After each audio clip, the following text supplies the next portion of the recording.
So welcome to Womanism and African Worldview with Dr. Maparyan and Acre. So my name is Jessica Gaines. I serve as the program coordinator here at Acre, a Baha'i Center of Learning. And, you know, normally we would be in person, but this is not a normal year. And so we're using Zoom, and we welcome you here. I am actually on campus here at Acre, which is in Elliott, Maine, which is the homeland of the Wabanaki. We're on the banks of the Piscataqua River. And, you know, the one good thing about being here with you all in Zoom is that it affords more of us can be here. More of us can be in the room together. And that actually is a great blessing, and it's been a silver lining of this whole thing. You know, part of Green Acre's mission is really to elevate the discourse in society and in our conversations here with each other around justice, nobility, the inherent worth of every human being, constructive resilience, and the oneness of humanity. We've been exploring these themes for over 100 years, and we're committed to both continuing to do so and learning how to do so in a way that is constantly improving and evolving and welcoming more people into the space. So today's webinar will last for approximately an hour to an hour and a half, with a presentation followed by a brief Q&A. So we'd love to hear your thoughts and your comments, and you can put those in the chat box. However, if you would like to have questions, to pose questions to Dr. Maparyan, who Claudia will introduce here in a moment, please put them in the Q&A box. So if you move your cursor, some icons will pop up at the bottom. You'll see a Q&A, polls, chat. Click on the chat, that'll pop up on the right. We'd love to hear your thoughts. But if you have specific questions, please put them, click on the Q&A, all right? And with that, I'm gonna hand it over to Frank. Good evening, everyone. Frank Robinson Jr. here.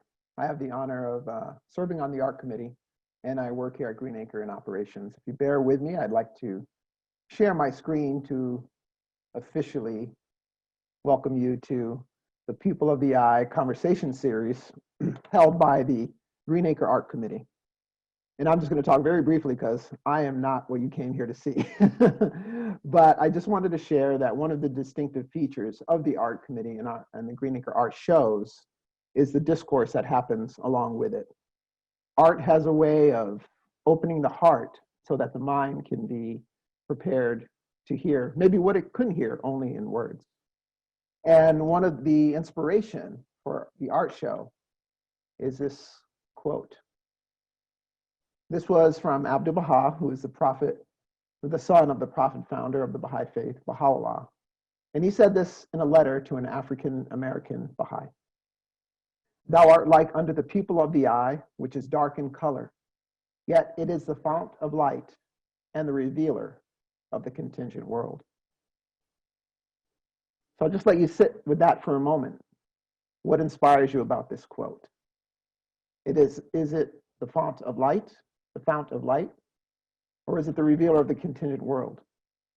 Well, this is the quote that inspired the show. This is the quote that we shared with artists. And this is what we got 34 pieces from 27 artists from. So the other part of discourse is, of course, knowledge. Abdu'l-Baha also said, by faith is meant first, conscious knowledge, and second, the practice of good deeds. Now, in this environment that we're in, how often have you started a conversation and it didn't go the way you wanted because maybe you didn't have the right knowledge in your head before you started to have a conversation? And so when we talk of discourse, an evening like this is incredibly valuable so that we have the knowledge and we gain new knowledge so that we can then have deeds and then we can then enter into meaningful conversation. The next steps for the art show, just stay tuned for artist videos to come and an online gallery. And with that, I'm going to turn it over to Claudia, who will get our evening started. Hello, everyone. Thank you, Frank. My name is Claudia, and I am here today honored to be introducing my very dear friend, who we have had a lot of chances to collaborate and to get to know each other, and it's just been a pleasure and an honor to work together and to know her. and is our presenter for the evening. Her name is Dr. Layli Maparyan. She's the executive director of the Wellesley Center for Women at Wellesley College. She also is the professor there and the director of the Africana Studies department. And Layli is a member of the Bahá'í Faith, and she has collaborated with Greenacre in using the principles of the Bahá'í Faith and her expertise to create programs. One that we had a lot of fun with was the Afrofuturism. It was about 2 years ago. We did a learning lab workshop over a weekend exploring the themes of beauty, justice, art, and Afrofuturism and race relations. Also, she's done many race amity talks here at Greenacre, and a series of talks about the writings of Shoghi Effendi during our winter school sessions here as well. And she has 2 books that talk about the same theme for today. They're titled the Womanist Reader and the Womanist Idea. And I mean, there's a lot more that I could share about Layli, but I'm just gonna let her, bless us with her, with her knowledge and her wisdom, and let her just go ahead and take the floor. Layli, thank you so much for being here with us today. And the floor is yours when you're ready. Thank you, Claudia. I really appreciate your invitation to take part in this series. As you mentioned, I've done so many activities at Greenacre. I think of Greenacre as a real brainstorming space for me and a real space of incubation of a lot of the kinds of things that I work on. And I'm excited about today's talk because I've done a lot of talks about womanism that relate to how we conduct social justice movement. And I've done a lot of talks about the Baha'i Faith and its perspectives, particularly on racial justice, but this is one of the first times I've put those 2 things together into a common presentation. So I'm gonna go ahead and share my screen so that I can walk you through my plan for this evening. The title of this evening's talk is Womanism and African Worldview, New Insights on the Most Challenging Issue in the Betterment of the World. And I wanna give you a roadmap for what we're going to talk about this evening. First, I'm going to give a bit of biography because my biography is intimately interrelated with why I do this work in the first place. Then I want to do somewhat of a deep dive on the most vital and challenging issue, which is the way that in the Baha'i Faith, we talk about the eradication of racial prejudice and racism in the pursuit of racial justice. I then want to interweave some introduction and exploration of womanism and the African worldview on which it is based, because I think that there are some interesting overlaps between Baha'i perspectives on race and racial justice and womanist and African cosmology-based perspectives. And I want to have an opportunity for us to think of those 2 things alongside and integrating with each other. So I'm going to land at the end in a sort of a problem-solving space where we put the Baha'i Faith and womanist perspectives into dialogue and think about, are there new ways that we can think about the racial justice activity that we're really trying to advance in this historical moment. So I begin here with a bit of biography, as I mentioned. This picture here is a photograph from an article in the April 1965 issue of Ebony magazine, which features my parents. If you see this person here, this is my dad, and this person here, this is my mom. They were newlyweds when this picture was taken. And this article on the Baha'i Faith, as you see here, world's newest religion stresses brotherhood and peace, wanted to show the interracial amity within the Baha'i Faith because it's a core principle, and my parents and their friends became the poster children for that. So I like to say that I was sort of born into this work because I'm a child of an interracial Baha'i marriage, and in the faith, interracial marriage is viewed as one pathway to increasing interracial unity in the world. Just to make you laugh, I put a photo of myself. I was probably about 5 years old, or no, probably about 2 or 3 years old in this picture. I was born in 1965, the very year that this Ebony magazine article came out. So the story of my life, as you can imagine, I was born 2 days after Malcolm X was assassinated. I was born 2 or 3 weeks before the march in Selma. And so you can imagine I grew up with messages about race, about racial justice, about racial harmony, and they were coming from two distinct sources. On the one side, I was getting Baha'i messages, and you can see here some of the kinds of concepts that the Baha'i Faith was putting forth in terms of the relationship between the races. And then on the other hand, I was getting messages from mainstream society about race as well. So you can look at these different kinds of terms and see how they are interrelated, but they aren't one and the same. So in my own life, my own personal identity and my work has been about reconciling these two discourses, finding the points where they overlap and support each other, finding the points where they're distinct, and thinking about how we can apply both of them towards making the world a better place. I want to now go into depth about the most challenging issue, which is directly drawn from a passage in the Baha'i writings, and this is it here. As to racial prejudice, the corrosion of which for well nigh a century has bitten into the fiber and attacked the whole social structure of American society, it should be regarded as constituting the most vital and challenging issue confronting the Baha'i community at the present stage of its evolution. Now, this was written in 1938, and if you think about the kinds of things that were going on in 1938, we had Jim Crow segregation very much in place, basically in American apartheid, but we were also beginning that march towards World War II. So there was a lot of tension in the air on multiple levels, and the same thing was true around the rest of the world as well. So Shoghi Effendi, the guardian of the Baha'i Faith, who was then the head of the Baha'i Faith during that period, wrote a long letter to the Baha'is of the United States and Canada, and that letter was published in the form of a book called The Advent of Divine Justice.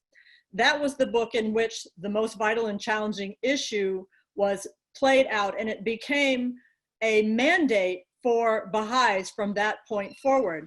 Now, that mandate didn't come out of thin air. Racial justice, the elimination of racial prejudice, racial amity, and these kind of themes have been part of the Baha'i Faith since the revelation of Baha'u'llah began in the mid-1800s, but they really crystallized in this passage by Shoghi Effendi. So I want to share a few of the excerpts. It's many pages long, but I want to just share some of the excerpts to show the mandate that Baha'is have had in terms of working for racial justice as a religious community, as well as in the wider society. This is the obligation that Shoghi Effendi set forth for the Baha'i community. He said, every organized community enlisted under the banner of Baha'u'llah should feel it to be its first and inescapable obligation to nurture, encourage, and safeguard every minority belonging to any faith, race, class, or nation within it. So you can see that this mandate is broad. It's not a mandate solely about race, but it's a mandate about the protection and the elevation of any group of people that's been marginalized in society. Furthermore, Shoghi Effendi wrote, freedom from racial prejudice in any of its forms should, at such a time as this, when an increasingly large section of the human race is falling a victim to its devastating ferocity, be adopted as the watchword of the entire body of the American believers, in whichever state they reside, in whatever circles they move, whatever their age, traditions, tastes, and habits. So what you see here is that this mandate is comprehensive. It includes everyone. Everyone is to participate in the eradication of racial prejudice, and everyone is supposed to do it regardless of their personal attributes and regardless of where they happen to circulate in society. And again, Shoghi Effendi said, it should be consistently demonstrated in every phase of their activity in life, whether in the Baha'i community or outside it, in public or in private, formally as well as informally, individually as well as in their official capacity as organized groups, committees, and assemblies. So again, we see this as a very strong mandate, a very tall order that has been part of the Baha'i community life for nearly a century, if not longer. Finally, he said, it should be deliberately cultivated through the various and everyday opportunities, no matter how insignificant, that present themselves, whether in their homes, their business offices, their schools and colleges, their social parties and recreation grounds, their Baha'i meetings, conferences, conventions, summer schools, and assemblies. Now this one is important, particularly because it talks about being conscious about this work in every moment of your day. And in the everyday settings where you find yourself, no matter how insignificant they might seem. There's always an opportunity to be advancing the cause of racial justice, to be working to eradicate racial prejudice. So Shoghi Effendi offered some thoughts about how we should do this work. I like to think of these as the transformational dispositions, because they, in some respects, reflect a type of comportment that might seem distinct from the way we often think of doing activism. He said that people needed to express genuine love, needed to express extreme patience, true humility, consummate tact, sound initiative, mature wisdom, deliberate, persistent, prayerful effort, understanding, amity, and sustained cooperation. So this set of attributes shows that we aren't to give up easily even when we're frustrated, that we are to present ourselves positively regardless of how challenging this issue is, and that we are to work with others to get the work done. It requires us to always be in deep reflection and always pulling forth our deepest well of wisdom.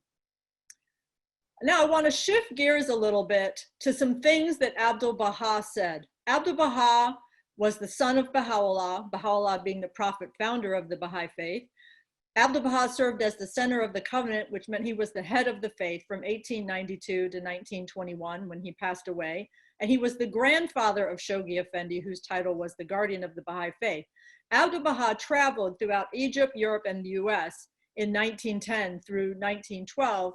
And for the time before that, he was imprisoned for many decades with his father. So understanding the context of these travels is important when you think about his reflections on race relations in the United States and the rest of the world. Here's what he said in 1921. He said, "This question of the union of the white and the black is very important, for if it is not realized, ere long great difficulties will arise and harmful results will follow." He also said in the same passage, "If this matter remaineth without change, enmity will be increased day by day, and the final result will be hardship and may end in bloodshed." Now, if we think about the kinds of events that were going on around him in 1921 that might have shaped this thinking, let's take a look. First of all, World War I had just ended, causing 40 million casualties at a time when the world's population was less than 2 billion people. He also witnessed during that year a coup d'etat in Iran, the Irish War of Independence, anti-European riots in Egypt, the Tulsa Race Riot and the Greenwood Massacre, as well as Adolf Hitler becoming the Führer of the Nazi Party in Germany. So 1921 was a tense year also, a year that witnessed a lot of bloodshed, a lot of conflict between people with different identities, and in particular, Black-white violence. So if we jump ahead to 2020, which is 99 years later, we see in front of us a global multiracial movement for Black lives and racial justice in response to an epidemic of police killings of unarmed Black men, women, and trans people, as well as other forms of racial injustice, race-related violence, and generalized racial inequality. So a lot of the same problems that Abdu'l-Baha witnessed in 1921 and Shoghi Effendi witnessed in 1938 are still in effect today, even if in altered form.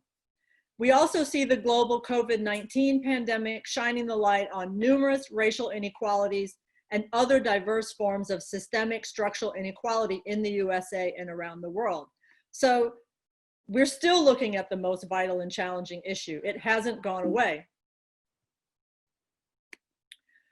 Now I want to sort of get us to think about our problem space. Given this set of issues, given that we have this mandate created by the most vital and challenging issue, what is it that we are to do? I say we're on a mission to eradicate racism permanently and completely from human consciousness and our social systems. How then should we understand racism, and by what methods can it be permanently and completely eradicated? This is the thing I want us to think more deeply together, in particular by putting the Baha'i Faith and Womanism into conversation. I also want to say that we're on a mission to eliminate all other forms of systemic and structural inequality and injustice permanently and completely. So racial justice is one issue, but of course, racial justice is intersectionally connected with numerous other issues, and ultimately we're trying to resolve all of these issues.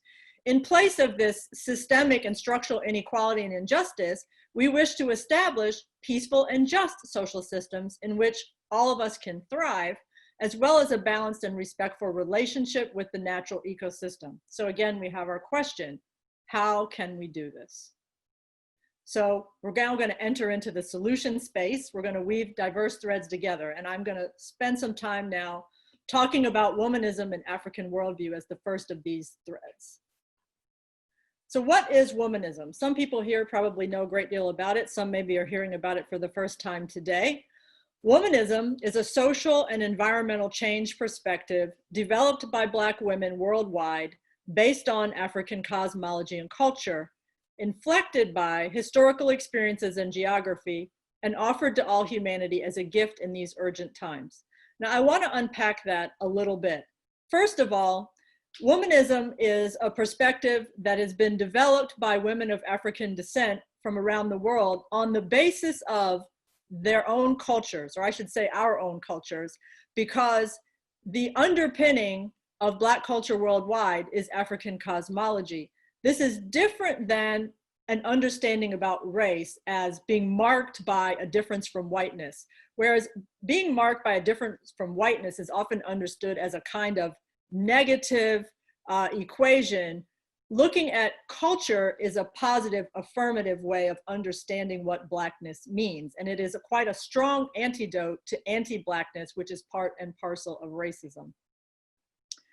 Womanists have what I call the womanist triad of concern, which is 3 domains of interest that are simultaneously always being paid attention to when we're thinking about how to solve problems. And those 3 realms are the realm of human and human relationships, meaning intergroup relationships, interpersonal relationships, how human beings get along with one another. We also have humanity's relationships with nature, plants, animals, the mineral environment, the cosmos, that relationship we have with other beings that we share on planet Earth and beyond. And then we have humans' relationships with the spiritual realm. That could include our relationship with God, our relationship with the manifestations of God, the relationship with other spiritual beings, or with the spiritual realm more generally. In the middle of that, we stand in between these 3 sets of relationships. And as I say over here on the side, human beings are energy transforming machines with the ability to move and transmute energy to accomplish a variety of ends, including healing and social change.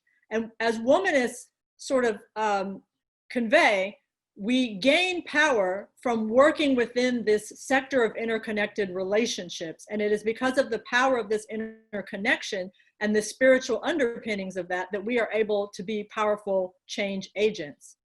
And as I say on the left side, the human nature spirit ecosystem is a dynamic, interconnected whole in which all parts are always influencing each other and must all be considered simultaneously. So that means that whenever we are thinking about how to solve problems, we have to think about a human element, an ecological element, and a spiritual element. And that is a gift of the womanist perspective. And as I say at the bottom, the singular creative source created and permeates all that is, and all is an expression of the divine. In the womanist worldview, the creator permeates everything.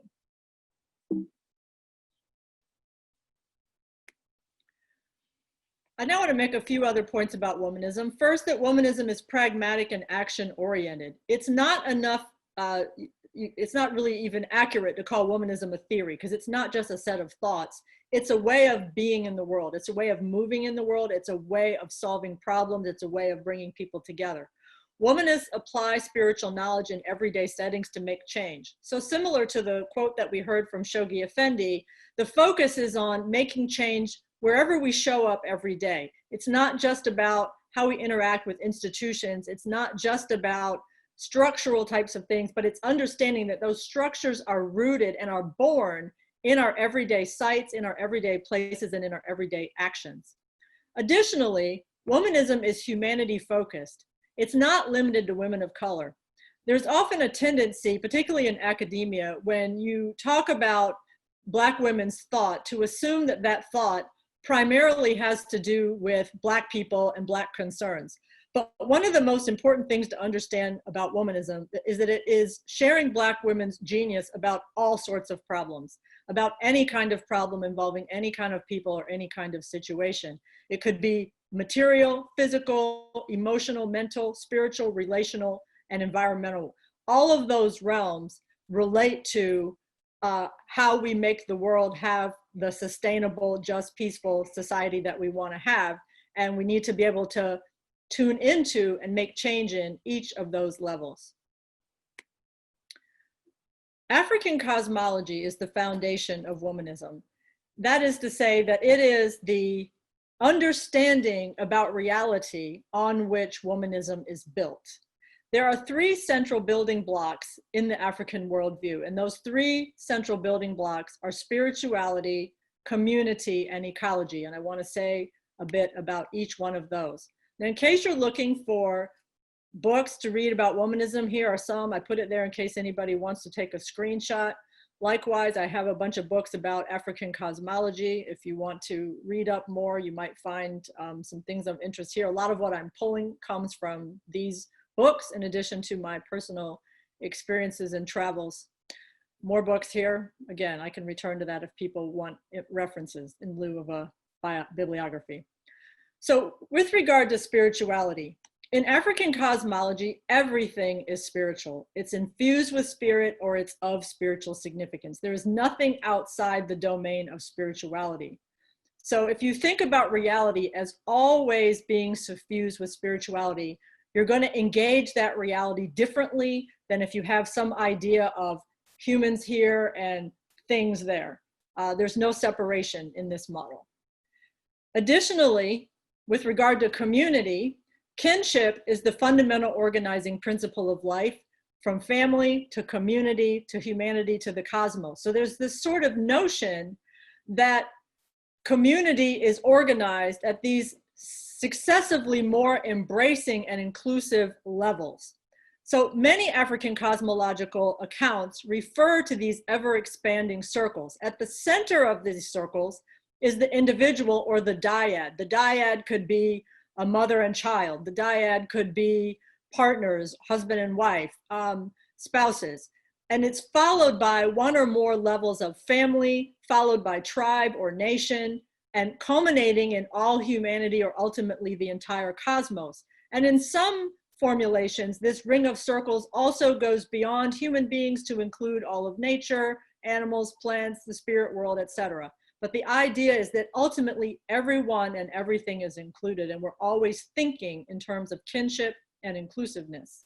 You can see how with this type of a model, you would already begin to get different kind of understandings about solving social problems, because you aren't starting from the place of understanding that human beings are separate and opposed. You're starting from the understanding that people are kindred and that they have to work things out within the context of an unbreakable bond. Ecology is the third thing. Humans form a community with all other beings, from animals, plants, and minerals to forces of nature, the cosmos, and the spirit world. This has implications in forcing us to think about not only how the natural environment serves as a context for human life to thrive, but also how humans can contribute to the thriving of other forms of life, and thinking about equality issues, injustice issues in terms of the earth as well as in terms of human beings. This is very consonant with the womanist worldview and with womanist practice. In African cosmology, the invisible realm is a very crowded and active place, and it interpenetrates the material world. This goes back to the notions about spirituality permeating everything. There's a notion that there's the visible material world, which is the world in which we typically have our everyday lives, the worlds in which we tend to think about social and environmental problems. But if we understand that there's also an invisible realm that is both a correlate of and another octave of this material world, this physical world that we live in every day, then we once again have a new set of resources for problem solving. Not only does the invisible realm give us an inexhaustible source of power for the work that we do and for our own well-being, but it also is a realm of helpers, other kinds of beings who can help us in this work. beings that we can call on for aid in the work that we do on the material realm. So you can already see a concept of spiritual activism beginning to build up, which I'm going to mention. But before I talk about that, I want to talk about this notion of culture as wealth. Cultural wealth evinces from cosmological knowledge and wisdom and everything that has grown out of that over historical time. You know, often in accounts of race, particularly in the United States, that talk about Blackness as somehow beginning at the time of the slave trade, begin with this narrative that Africans lost everything in the transatlantic journey and that they got here and didn't know their heritage and didn't know who they were and, you know, had to recraft that.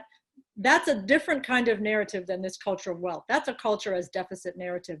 But womanism and African cosmology present a radically different view. And that view is that cultural wealth lives in us as collectives, that we carry it across place and time. And insofar as we have learned our language or we've had the opportunity to interact with other members of our culture, we carry that wisdom with us. And although it may transform from geographic location to geographic location, it still lives in us as a living thing that continues to carry us and allow us to have access to all the riches of the African cosmological point of view. So culture as wealth as a notion, and I have this book here, The Reawakening of the African Mind, listed because this is a book from which I took a great deal of information about this topic. This view is an alternative to the all too pervasive deficit view of culture that's often applied to people who don't belong to the dominant white, Western, or Christian culture. So I want to expand that concept of cultural wealth to now talk about the concepts of planetary identity and the emerging global transculture, because this too is part of womanism. For womanists, race is not color but culture, and culture is not deficit but wealth. The emerging global transculture is a global culture that is transcending but not overriding individual cultures in the face of globalization, the evolution of human consciousness, and increasing awareness of the oneness of humanity. So this is taking the African cosmological view of kinship and expanding it for these modern and postmodern times in which every person on Earth is becoming self-consciously aware of everyone else who shares the planet. And so the idea is that as a result of this knowledge of one another and the communication and commerce that we have between us, we are evolving a global culture. But this global culture does not erase our individual cultures that come from our geographic histories and from other sources. So the idea is that we all can now carry both cultures. We can be part of our cultures of origin, our cultures of ancestry, our cultures of affinity, but we can also be part of a global transculture that brings us all together. This planetary identity is a new development in the history of humanity. And as I wrote in my book, the time has come to recognize it and name it. So I think one of the most important outgrowths of womanist discourse is the ability to talk about planetary identity in a new way that allows us to recognize unity and diversity working together, rather than in a way where one identity overwrites or subsumes another. So I mentioned a few minutes ago spiritual activism as a key methodology of womanism. And I want to say a few words about what that means, because I think it's going to relate later to our consideration of what are some of the new ways we can think about doing racial justice work. Spiritual activism is social or ecological transformational activity rooted in a spiritual belief system or a set of spiritual practices. So it's a purposely broad term because spiritual activism as a concept understands that there are diverse spiritual systems, religions, faith systems, wisdom traditions, philosophies, initiatic traditions, and so on, all of which offer a spiritual belief system and a set of spiritual practices. And so spiritual activism is the process of using these things that you've learned through those areas of knowledge in the work of making social change, working on social justice, environmental justice, sustainability, and things of that nature. Spiritual activism can also be thought of as putting spirituality to work for positive social and ecological change. So this is different than the kind of political activism that we usually think of. It is another tool to have in our toolkit. The larger octave of spiritual activism is spiritual movement. And spiritual movement is a contrastive term to social movement. Spiritual movement means movement of consciousness, that is, changing hearts and minds in order to change the substrate of outward reality. There's an understanding in this idea of spiritual movement that the world is the way it is because of the way we think and the way that we feel. It is an outward expression of our feelings as a collective writ large, as well as of our thoughts. So in order to actually change the outward reality, we have to change the inward reality, and that inward reality is our thoughts and feelings, our hearts and minds. So therefore, spiritual movement is the higher octave of social movement, which merely addresses outward conditions in the material realm. Spiritual movement draws on that invisible realm that I talked about earlier. It draws on spirituality, but it also recognizes the interconnections between humans, nature, and the spiritual world. So without spiritual movement, arguably, social change is not sustainable, because if you merely change the outer world without changing the way people think and feel, those thoughts and feelings will find new ways to reproduce the negative, problematic outer conditions. And that is actually what we see a lot of now. We wonder why, despite many of our efforts, we see the same problems crop up in new forms. And I would say that a lot of that has to do with the fact that we haven't taken the spiritual substrate dimension of hearts and minds into consideration, not only as an important part of it, but actually as a foundational part.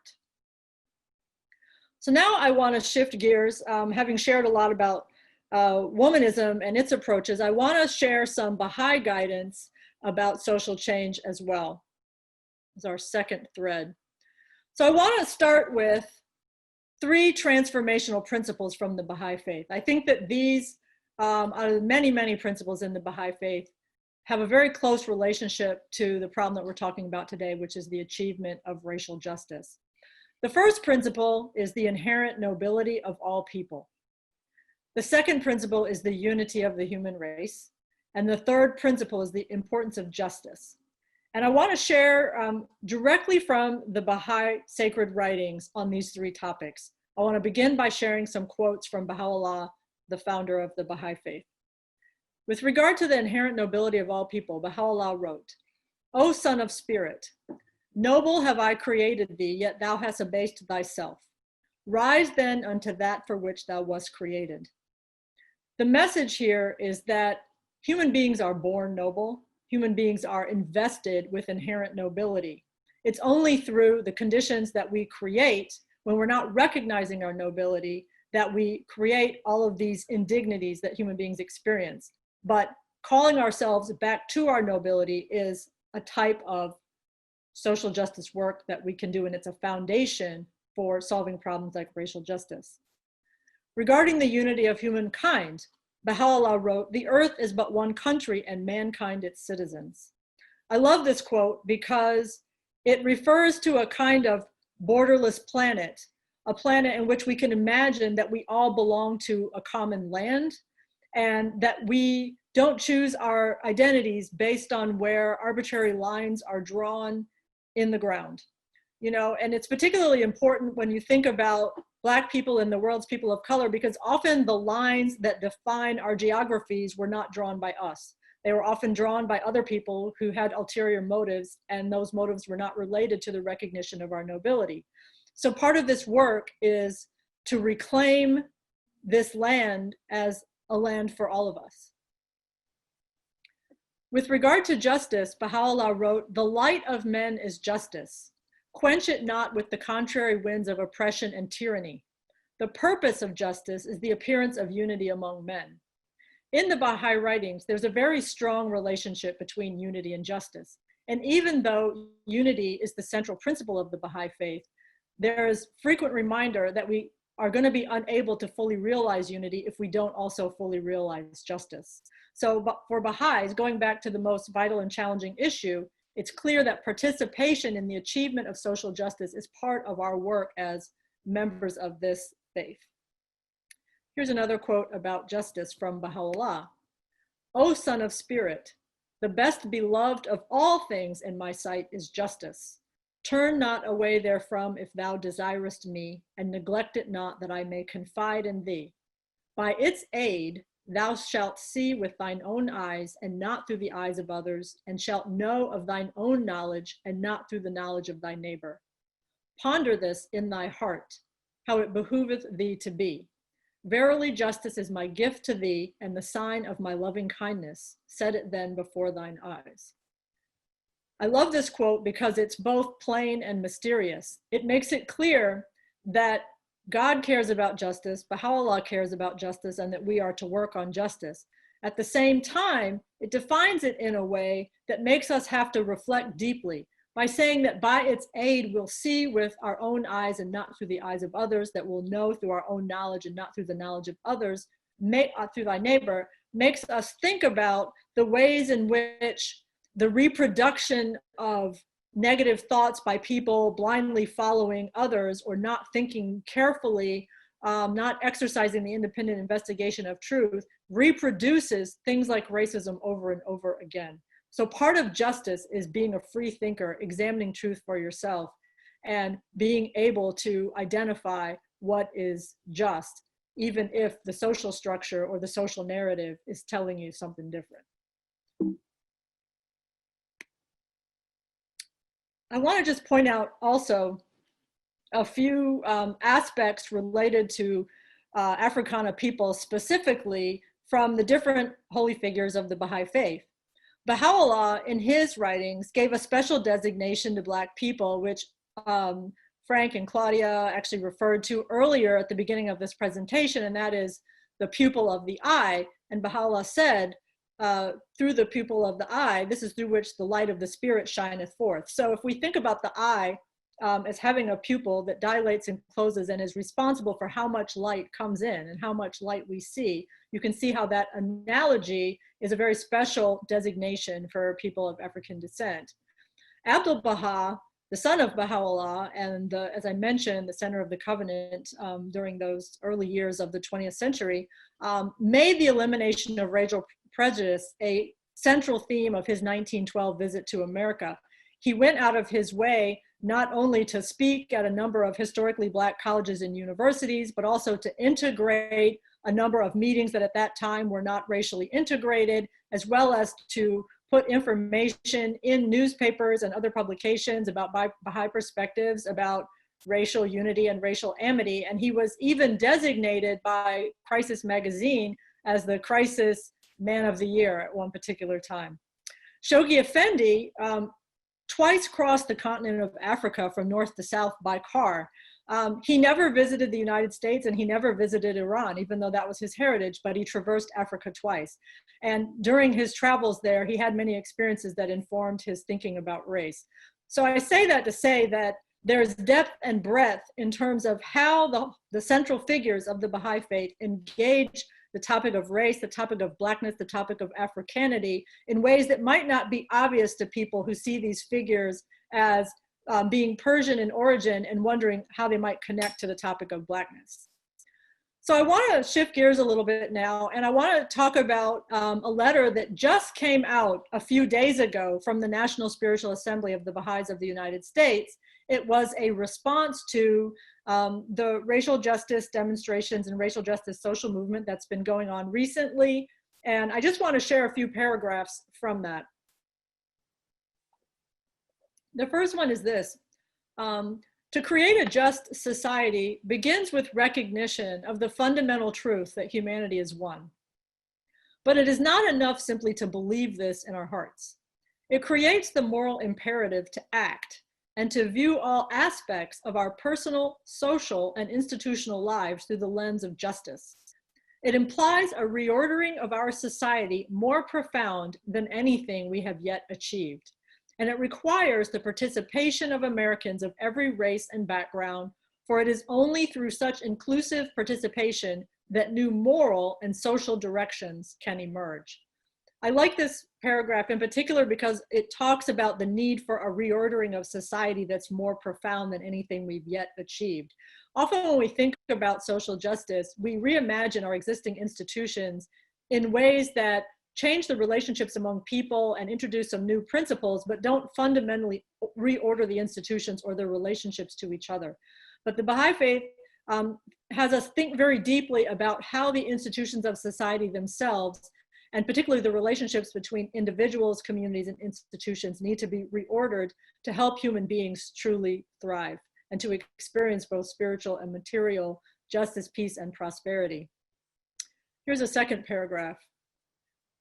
Whatever immediate results might come from the current demonstrations, the elimination of racism will require a sustained and concerted effort. It is one thing to protest against particular forms of injustice. It is a far more profound challenge to create a new framework for justice. Our efforts can only succeed when we learn to build relationships with each other based on sincere friendship, regard, and trust, which in turn become pillars for the activities of our institutions and communities. I pulled out this paragraph because I like what it says about the challenge of creating a new framework for justice. And I like how it connects that to these interpersonal attributes and dispositions of friendship, regard, and trust. One of the things that I think most undermines our social justice efforts is our inability to really stretch and grow into true trust in between one another. And we're challenged in the Baha'i Faith to grow into trust with one another and to reform social situations, social settings, and institutions and communities in ways that make this trust possible and actually show its realization. I have so much more that I could say about that, but that would require another whole presentation. Let me now share a third paragraph from this letter. An essential element of the process will be honest and truthful discourse about current conditions and their causes, and understanding in particular the deeply entrenched notions of anti-Blackness that pervade our society. We must build the capacity to truly hear and acknowledge the voices of those who have directly suffered from the effects of racism. This capacity should manifest itself in our schools, the media, and other civic arenas, as well as in our work and personal relations. This should not end with words, but lead to meaningful, constructive action.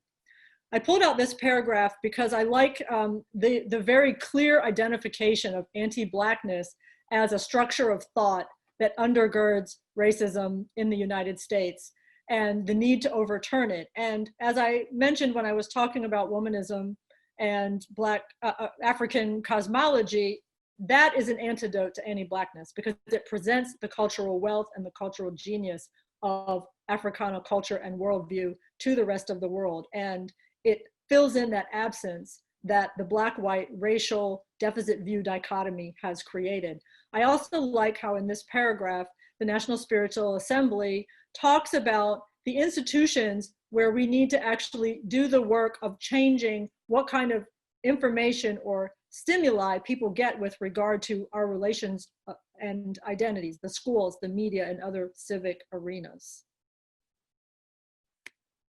Now I want to turn to the Universal House of Justice, which is the governing body of the Baha'is of the entire world, and the guidance that Baha'is get from the Universal House of Justice also contributes to our understanding of how to do social change work and make transformation in the world according to the principles first established by Baha'u'llah. So I want to share some quotes from a letter that the Universal House of Justice wrote in 2013 because it was one of their most important statements about making social justice and social change in the world.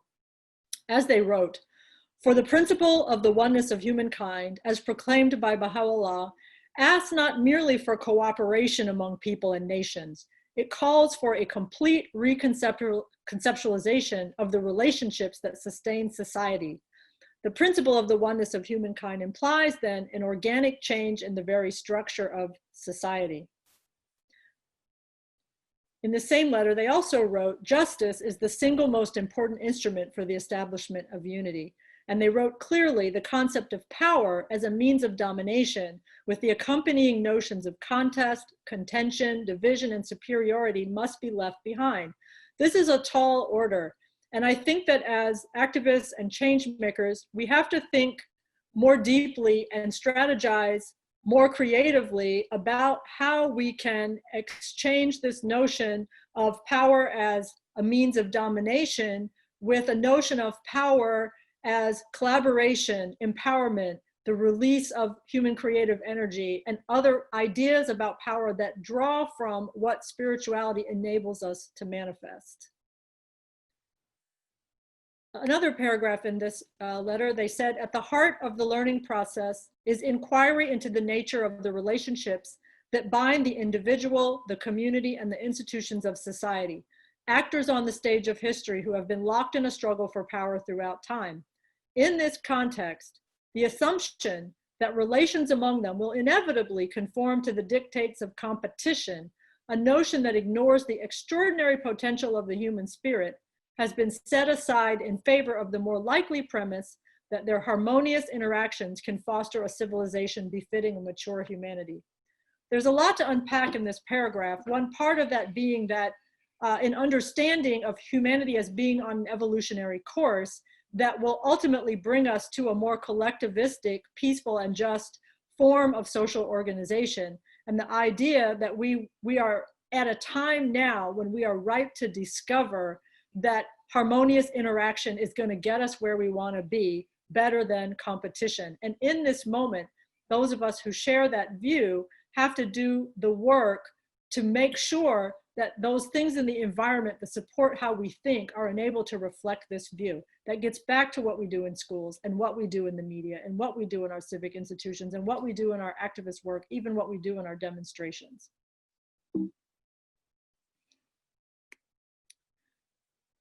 It is with such thoughts in mind that Baha'is enter into collaboration as the resources permit with an increasing number of movements, organizations, groups, and individuals, establishing partnerships that strive to transform society and further the cause of unity, promote human welfare, and contribute to world solidarity. I pulled out this paragraph because I feel like it's the marching orders for how we need to engage with the social movement of the moment.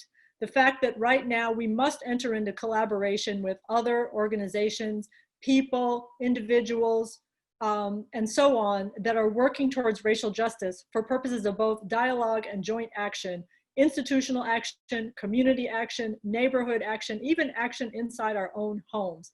Now is the time to collaborate and to have discourse together. Now, I know I've shared a lot of text, and if anybody wants to look for this text in its full form, I want to direct you to the Baha'i.org website. There's a link there called Baha'i Reference Library that has all of the Baha'i writings by Baha'u'llah, Abdu'l-Baha, Shoghi Effendi, and the Universal House of Justice. And you can also find some letters of the National Spiritual Assembly there. So if you ever would like to see these things in their full form, I wanted to let you know the reference for that.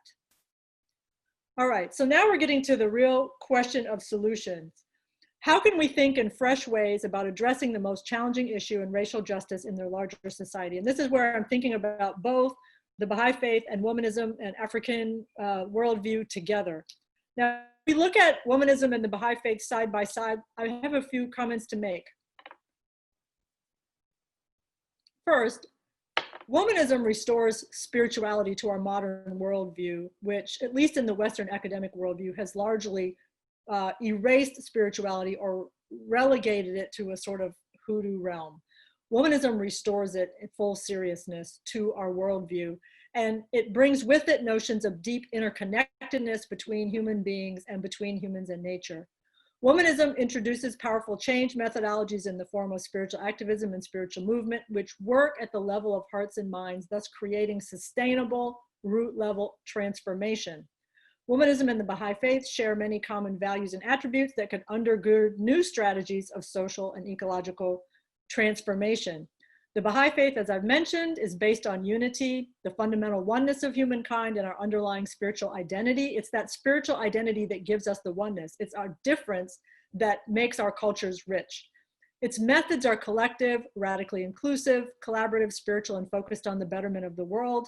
Both the Baha'i Faith and Womanism maintain that sustainable justice requires equal amounts of inner work, which is us changing ourselves and refining ourselves, and the outer work, which is the societal change. If you don't have both, then one will cave into the other. So it's important to make sure that both things are going on. And fortunately, both Womanism and the Baha'i Faith address both sectors quite richly.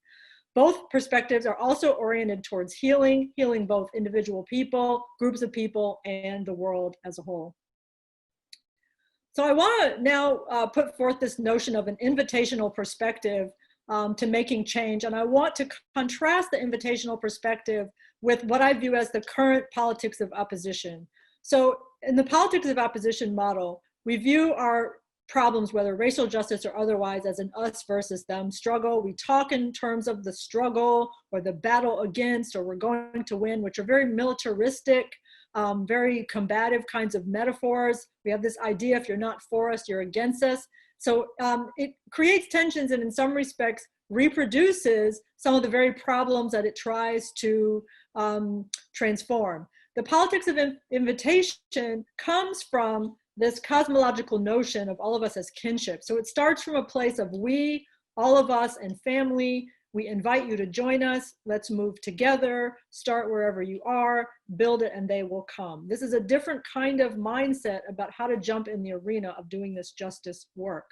If we think about the most challenging issue from an oppositional perspective, we go through steps such as identifying the bar that we have to reach, telling everyone to move towards the goal, accepting the people who make it and rejecting the people who don't, complaining that progress seems so elusive despite our efforts, and then starting over again. But I think that from an invitational perspective, we see something more like this. We identify a common direction. Everybody identifies where they are in the process, their own starting point. Then everyone moves forward together in the common direction. They continue to support and accept that people are coming from different places and moving at different speeds as we take the journey together, and then we celebrate everyone's progress. So it's a different kind of model. It kind of reminds me of that African proverb that says, if you want to get somewhere, fast, go by yourself, but if you want to go far, go together. So this is about going far together. So with this kind of invitational perspective, we've just changed the spirit of how we do activism. And that was the main point of why I wanted to put Womanism and the Baha'i Faith into conversation, because both of them bring this invitational spirit, this spirit of collectives moving together. People start from diverse starting points, moving towards common goals at a very heterogeneous pace, but with a shared spirit of forward movement. And I think that that kind of a model, an invitational model, might enable us to increase the circle of people who are passionate about racial justice and who are willing to do work to make it a reality within society.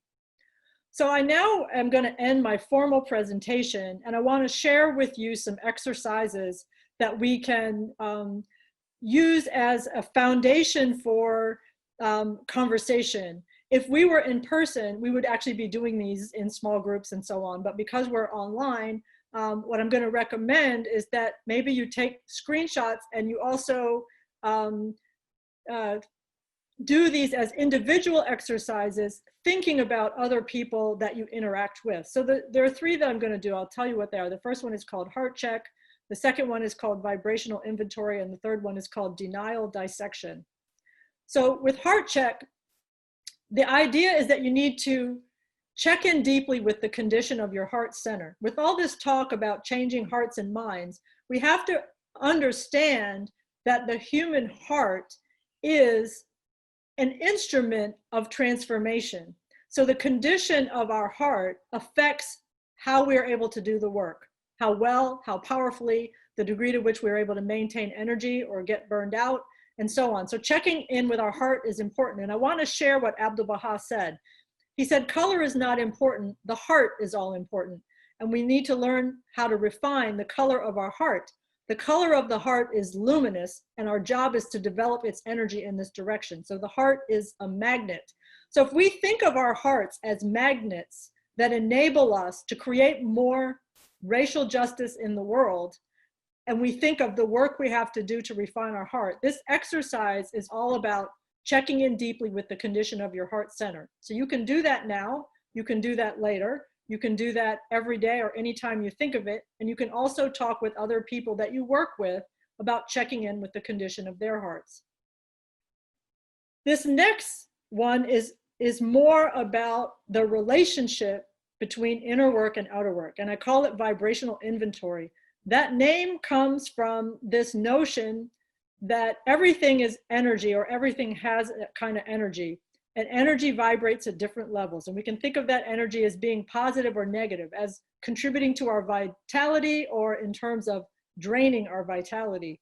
So if we think about the world around us, is the world that we're in contributing to vitalizing energy? That energy could be the vitalizing energy of love, peace, justice, any of those things that contribute to the problem that we wish to solve. So the idea of the vibrational inventory is that you check in on your heart, your mind, your body, your spiritual self, your relationships, and your environment. Your environment could include your home, your work, the media you consume, the food you consume, the other substances you consume. And you have to ask yourself, where do I need to take out the trash? Where do I need to beautify? Where do I need to preserve the perfection of what already exists? As we beautify our environments, as we preserve the perfection that we find, as we remove that which no longer serves, that is another method of elevating the world and achieving justice. If we look around our environment and we see if everything around us serves justice or doesn't serve justice, we can refine our environment, inner and outer, so that it serves justice better. All right? This is because we create and maintain or neglect the energetic environments, inner and outer of our lives, and they affect everything else that we do. The last exercise is called denial dissection, and it basically requires you to talk to other people.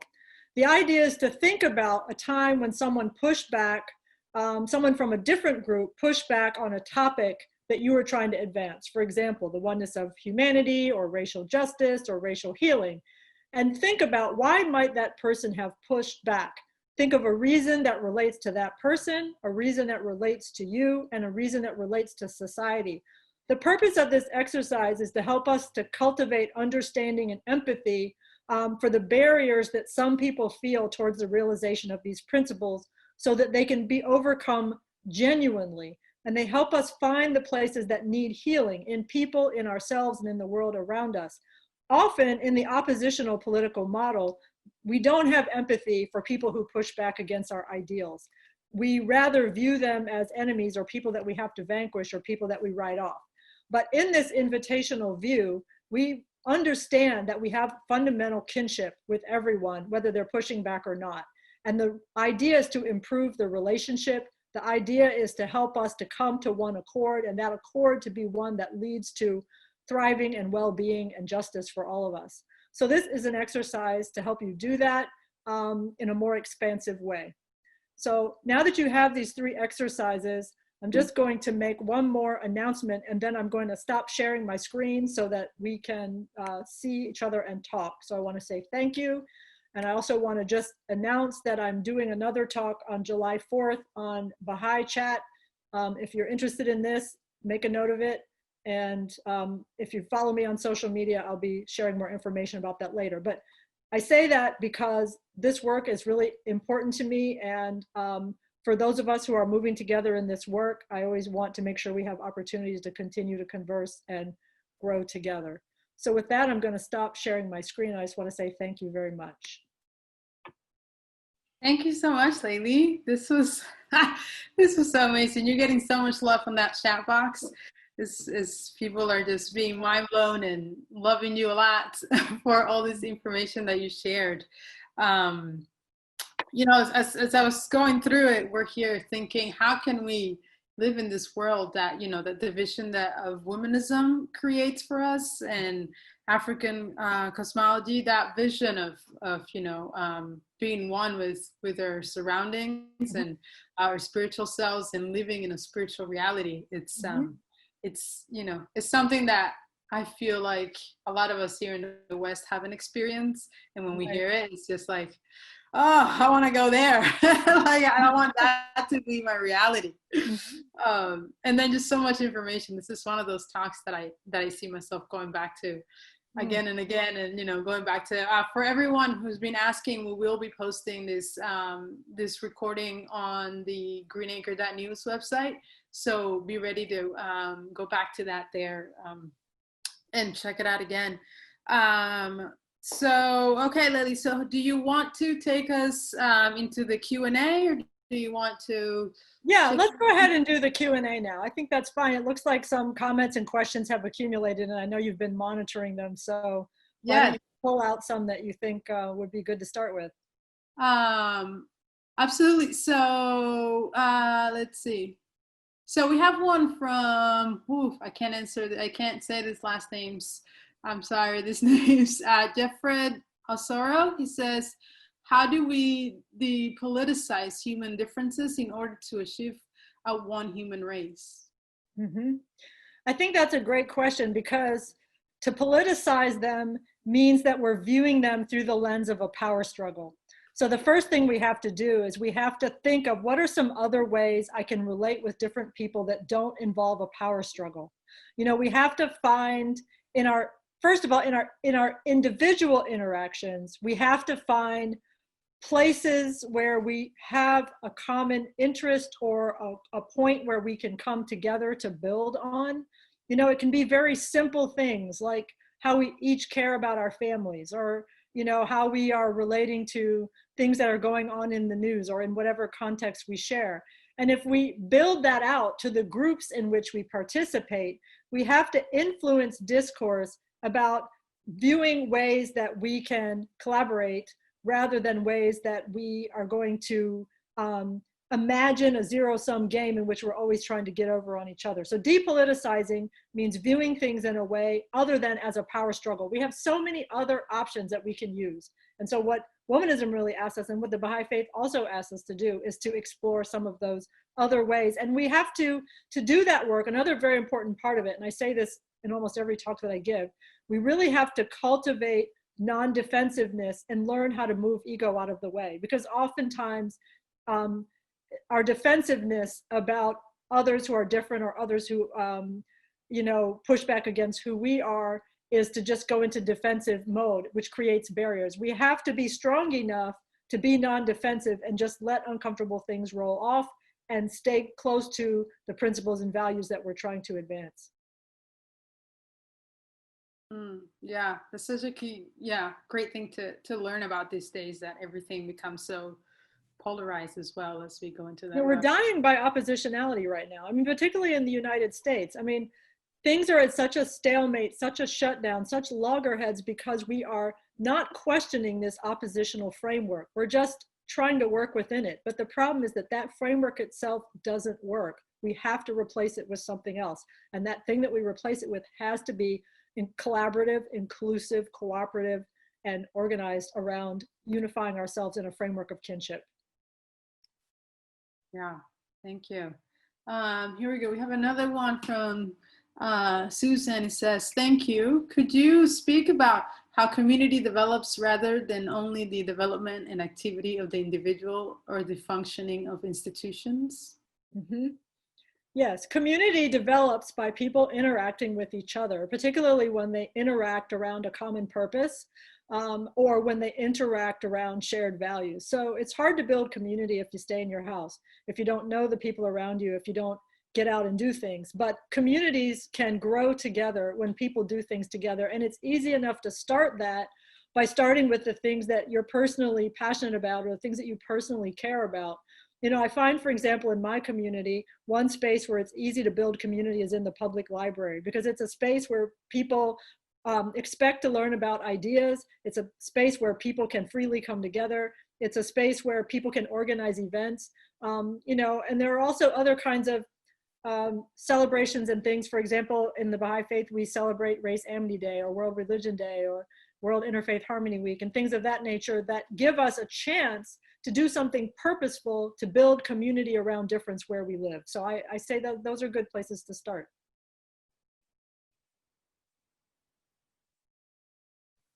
Okay. I think there's a question in the chat that people are asking this person to put on the box, and I almost missed it. So please, if you do have your questions, put it on the Q&A. But Omitola, and they said, how can Black folks whose trauma has been largely due to vulnerability embody these principles without being further traumatized? Yeah, that's a really tough question, but I can tell you that for me, the #1 antidote to trauma is engagement with spirituality, because I find that engagement with spirituality, both connection to the Creator as well as connection to my faith tradition and other spiritual traditions that I study, gives me a kind of fortitude that is unbreakable. And I find that any traumatic experience can be reprocessed through the filter, the lens, the embrace of those spiritual traditions, and it gives me strength again, it heals me again. And particularly when we have our religions in community with others, those others can help in that process, and it becomes an ongoing healing and supportive thread in our lives. So I feel that embracing the spiritual life, whatever form that takes for you, embracing the spiritual realm is key to surviving and healing trauma, because the world is a very traumatizing place right now. No doubt it happens again and again, day after day, in ways that are really unconscionable. But if we're going to show up to do the work, we have to have an internal and a relational way to manage that trauma, because it's not going to just disappear, and we don't want to just lie down. So we have to have a way of dealing with that. And we can also draw on the example of our ancestors who endured so much, kept going, and delivered us to where we are today. And I also hope to kind of give a hopeful message, because I feel like as traumatizing as these times are, they're a sign that all that is horrible is disintegrating. It's really like the death knell of the horribleness. And there is another side, and we really do have to push through. It's like humanity's coming through the birth canal, and we got to just endure that last horrible period until we burst forth into what's new. I really believe that. And that makes me able to keep going, even when things are hard and traumatic. Yeah. Let's see. We had, how is womanism related to indigenous people? That's a really good question as too. And I kept having to sort of delete slides where I wanted to go off on tangents about indigeneity. But the short answer to that is that African cosmology is one form of indigenous thought. And many indigenous thought systems and worldviews around the world are fairly similar to African cosmology. There's a lot of interrelationship. I like to think that that's because back when people were still sensible, they understood that, you know, the spirit world, the nature world, and humans were interrelated, and that's just the way it is. And somewhere along the way, we lost track of that, and it became a runaway train, which has caused so many of the crises that we have today. But womanism and African cosmology are not opposed in any way to indigeneity. They are a form of it. They embrace it. It is like this. Okay, we have on the Q&A, Deidre, maybe? It says, I hear you speaking about addressing hearts and minds. Can you also speak to the role of addressing systemic change, i.e. dismantling, reimagining institutions currently steeped in racism? Right. The only reason that institutions are steeped in racism is because the individuals who work in those institutions and who make their structures have that racism in their heart and in their mind, or the founders who originally founded them set it up that way. So there's no changing things without human beings changing. That work is essential. And I don't think it's helpful to view them as opposites. You know, you have to do the work of hearts and minds, and you have to do the work of the systemic change. So for example, I'll give myself as an example. I work at an educational institution. It is an institution. Like all institutions of higher education, it has some racially unjust attributes. As I show up there, first of all, I do my self-work to try to eradicate it from myself, but also in all the places I have power, as a professor, as an administrator, as a spokesperson on my campus, as a person who writes journal articles and books, etc. I use that influence to rewrite the narrative, to rewrite the processes, to make sure that things are done a different way. So all of us have to figure out, where do I show up?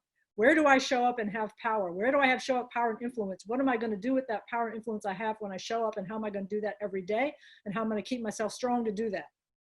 Because there's no institutions without people. It's all about changing people and then giving people the tools to make the institutions different. That involves a lot of study and understanding about how institutions work.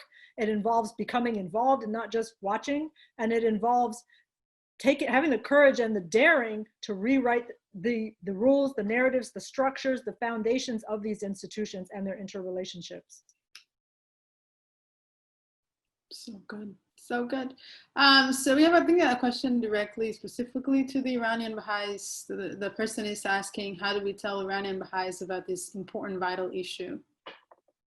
there might be some friends who are not. Mhm. Right. You know, I think that that's a great question, because we're always thinking about, if I feel that I need to encourage someone to move along their racial justice journey, how do I do that? Where do I jump in? And I always feel like the best place to start is by forming a sense of connection, and by using personal story and using personal experience as a way to build a concern, a buy-in about it. You know, so for example, if I tell somebody racism is bad, you're racist and you should change, they're going to run away because they feel shameful and they feel terrible and they just don't want to hear about it. But if I say, you know, this thing happened to me and it was terrible and you're my friend and I'm telling you, and I feel like people, if they change in this way, it would help me, you know, that's a different kind of invitation to engaging it, and say, I know it's scary. And another thing is to talk about our own change journeys. You know, anybody who can say, I used to think this, and now I think this, I used to feel this, and now I feel this, and here's what happened between point A and point B. That's a powerful story, because it helps other people be able to envision their own change, or to know that they can be accompanied along that path and not feel like they're just being thrown to the wolves because they've done something wrong. I mean, I'm a psychologist, and a lot of this is psychology. It's like you can't repeatedly tell people that they're horrible and expect them to just stop and change. That takes an incredible amount of non-defensiveness to be able to hear that and actually, you know, rustle up from within to do the change, and so on. So most people aren't there. And we have to think, how can I get this person to feel like they want to do this, and how can I stick with them while they do it, even though it might be hard and even at times painful for me to do that.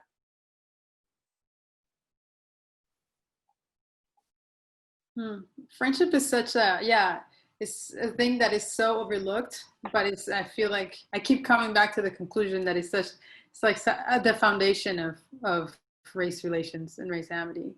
Yeah. You know, it's not that we can be friends with everyone, Right. but we all have a network, and we all have kind of like a soul group. You know, we all have the people that are our people, and whoever it is within our people, we do the work there, and we, you know, other people who are in other networks do it there. I mean, we don't have to feel like we have to individually save the world. We just have to show up where we are and do the work where we show up every day. That's so tangible, and that's hopeful. Thank you. We have a question from Sharon. It says, I enter this conversation from a Christian lens with cautions against relying on the heart to create change. The Bible teaches Christians that hearts of humans is deceitful and wicked, and who could know it? How would you offer another framework for other religions, traditions, to search and attend to their inner being as a method of examining and understanding the self?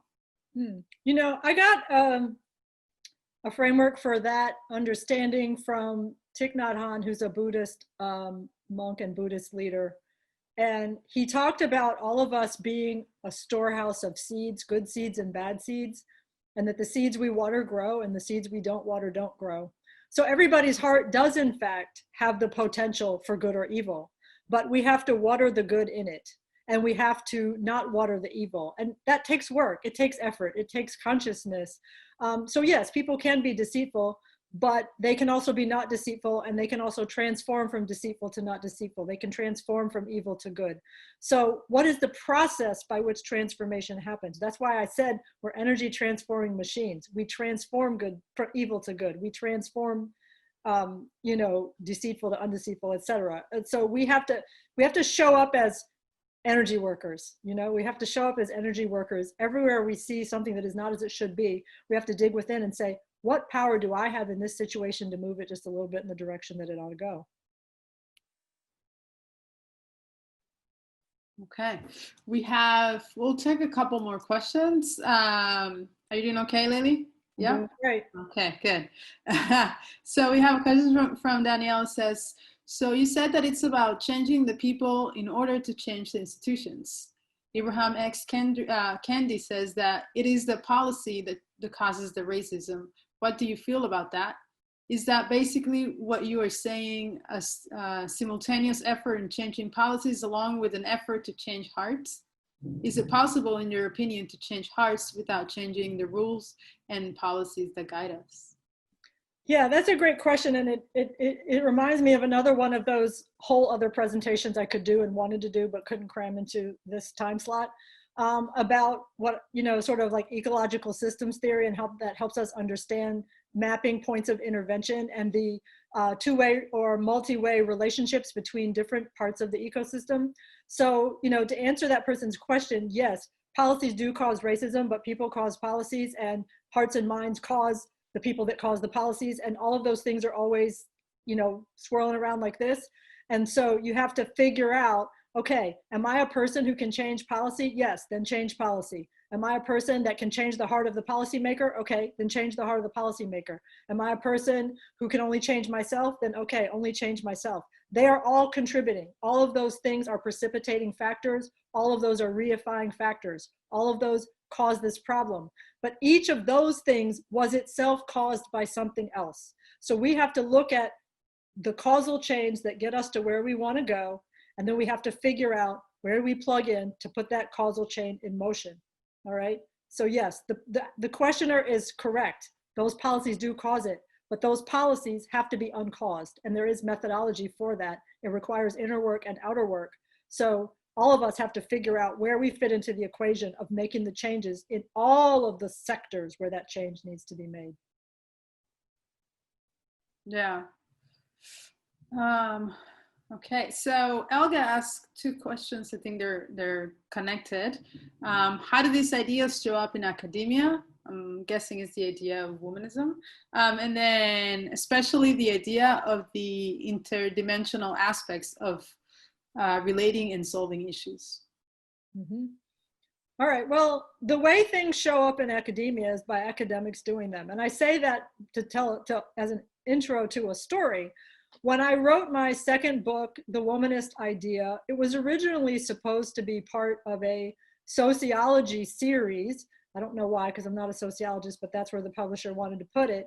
And after I wrote the book, which had basically a manifesto about spirituality and spiritual activism and all these things, the series editor said they didn't want it, but the publisher kept it and published it anyway as a freestanding book. And after I published that book, I had so many students and other scholars come up to me and say, thank you for writing the book that I always wish I had been able to read. I needed to read that book. I needed someone to write that book. Thank you for writing that book. Now I can cite you in doing the work I want to do that I couldn't previously do.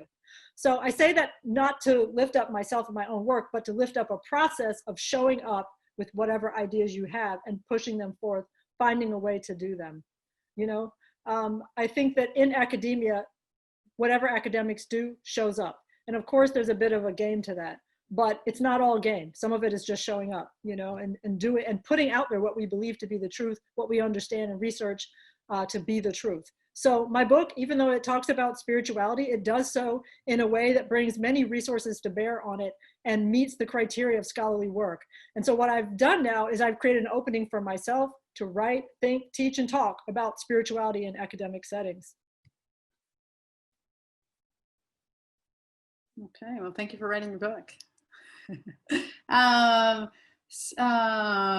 We have a question from Joyce. It says, is spiritual movement leaderless? I don't think so, but it's maybe leaderless in a certain kind of way. I think it's distributed leadership. But if we think of leadership broadly, I could say it's led in a lot of different ways. For example, I'm a person who believes that that the manifestations of God open up new energies in the world that gain momentum sort of their own accord, and that we galvanize around those. At the same time, I think that particular individuals who are passionate about that work, because of their own passion, their own energy, their own magnetism, they're attractor points to the doing of the work. And so that's a form of leadership. It may not be traditional leadership, but it's a form of leadership. Sometimes particular spiritual movements are led by leaders, but they can be, they can be either or, they can be both and, Yeah. Okay, so I think given it's 8:25, it looks like we're in a good place to wrap up. Is there any final thoughts, any final comments, call to action that you'd like to share with us before we close the evening? I mean, I guess my one call to action is for people to really decide, where can I show up and have influence as who I am right now? And what are the everyday things I can do that actually have influence on the system? You know, and I would also have a call to action that if you haven't already embraced spirituality as a dimension of life, that you seriously investigate that as a possibility, because I believe that it opens up new potentials for humanity that are not otherwise achievable. And I think that we very badly need those potentials right now. Thank you so much. That's so beautiful. That's a great way to close out. Thank you for this inspiration. Thank you for spending the last hour and a half with us, teaching us and sharing your wisdom and inspiring us and giving us hope. Thank you everyone for coming today. This was a very active chat and people seem to have had a great time. Is Frank or Jessica, is there any final words that you'd like us to close with? Or I know that the art show is still coming up, so please look out for those artist videos that are coming in the next week or so. And we have other spaces cooking up, so stay tuned for those. Jessica, on to you. Yeah, no, you covered it. You got it all. Frank, did you have anything you wanted to add? I'm here. I'm just thinking and thinking and thinking. I have nothing to add except for thank you so much. What a wonderful presentation. And yeah, the chat is just, I need to go back to this over and over and over again. Yes. So I'm going to get on our production team to get this out pretty quickly, which is me. So. Thank you. Thank you. Thank Frank. you, everyone. Have a great rest of your evening or afternoon, Thanks, wherever you are. everybody. Appreciate you. Thank you so much. Bye Have now. a great Thank night, you. everyone. Bye. Bye.